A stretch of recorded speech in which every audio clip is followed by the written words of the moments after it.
La 6e génération d'Opel Corsa est particulière, c'est la première à avoir été créée sous l'ère PSA. Cette 6e génération de Corsa partage donc l'essentiel de ses composants techniques avec la Peugeot 208, dont elle diffère évidemment par son design, mais aussi par quelques éléments spécifiques comme les feux matriciels qui sont en option quel que soit le niveau de finition. Elle partage les mêmes mécaniques, il y a juste des changements de nom en passant d'une marque à l'autre. Donc chez Opel, on a une 1.2 e-turbo 130 chevaux, alors que chez Peugeot, c'est le 1.2 PureTech 130.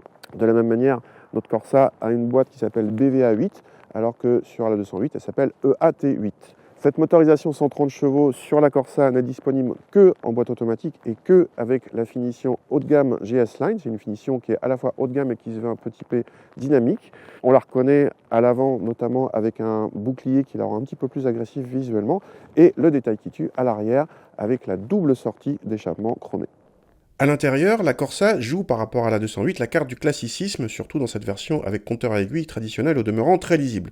Mais depuis le mois de janvier, les Corsa en finition GS Line reçoivent un combiné numérique pas très bien intégré. L'écran central tactile est de 7 pouces, un peu petit par rapport à certaines concurrentes, mais peut monter à 10 pouces en option. On reconnaît le levier de vitesse boîte automatique en provenance de la 208. La qualité de présentation est moins flatteuse que sur sa cousine française, notamment avec des matériaux moins cossus sur la partie supérieure. La Clio également présente bien mieux. On apprécie cependant les inserts décoratifs façon chrome et rouge. Les sièges en cuir avec réglage électrique pour le conducteur et massage sont en option à 1 600 €. Les aides à la conduite modernes sont présentes en série, mais il faut rajouter des options pour obtenir la surveillance des angles morts ou le régulateur adaptatif. À l'arrière, cette Corsa offre la même habitabilité au centimètre près que la 208, c'est-à-dire un espace aux jambes nettement sous la moyenne de la catégorie selon nos mesures. Sous la Clio notamment, les bonnes élèves en la matière sont la Polo, l'Ibiza ou la Suzuki Baleno. Pour le coffre en revanche, la Corsa fait partie des meilleurs élèves de la catégorie avec 340 décimètres cubes mesurés. Au volant de cette Corsa essence de 130 chevaux. Elle utilise donc le même moteur que la 208, c'est le 3 cylindres, 1,2 litre. La sonorité est bien camouflée, la sonorisation globale est bonne. On rappelle que pour 130 chevaux, il n'y a quasiment que la Clio dans la même catégorie qui utilise un 4 cylindres et qui donc n'a pas cette sonorité.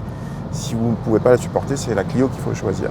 Pour les performances, on n'a pas mesuré cette voiture précisément, mais on a mesuré la 208 avec la même motorisation et la même boîte qui atteint 9 secondes 3 pour le 0 à 100. C'est pas une sportive, mais honnêtement pour une petite voiture de ce gabarit et de cette tranche de poids, ça donne un agrément tout à fait correct, que ce soit en ville sur route et même sur autoroute où il y a de la longe. La boîte est douce et rapide, très cohérente avec le positionnement de la voiture. Encore une fois, il ne s'agit pas d'une sportive. Pour la partie châssis, on est avec une voiture en configuration de route 17 pouces, qui est plutôt dynamique. C'est un petit peu ferme, plus ferme que la 208, mais ça reste bien amorti, tout à fait praticable au quotidien. La grosse différence avec le 208 vient du volant, qui donne cette sensation d'agilité en moins, puisqu'on est obligé de bouger plus le volant pour tourner autant. Mais cette Corsa avec la 208, la Clio ou aussi la Fiesta, qui sont toutes des générations récentes de citadines, font partie des citadines, donc avec un très bon compromis châssis. Pour les consommations, nous n'avons pas pu effectuer nos mesures, mais si on se fie à celle de la 208 avec le même couple moteur-boîte, cette Corsa est dans la moyenne de la catégorie, sans plus, et se voit battue en la matière par une Clio TCE 130 EDC et ses 4 cylindres. Comme quoi.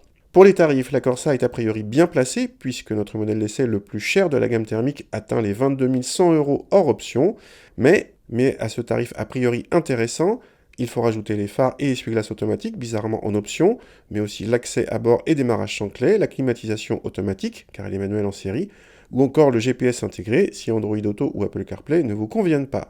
Bref, ce haut de gamme n'en est pas vraiment un pour l'équipement. La Corsa GS Line reste moins chère que la 208 équivalente si on ajoute toutes ces options, mais plus proche que ne le laisse supposer le tarif brut. La petite allemande offre un meilleur rapport prix-équipement en finition édition, moins haut de gamme, où les quelques équipements manquants sont moins gênants.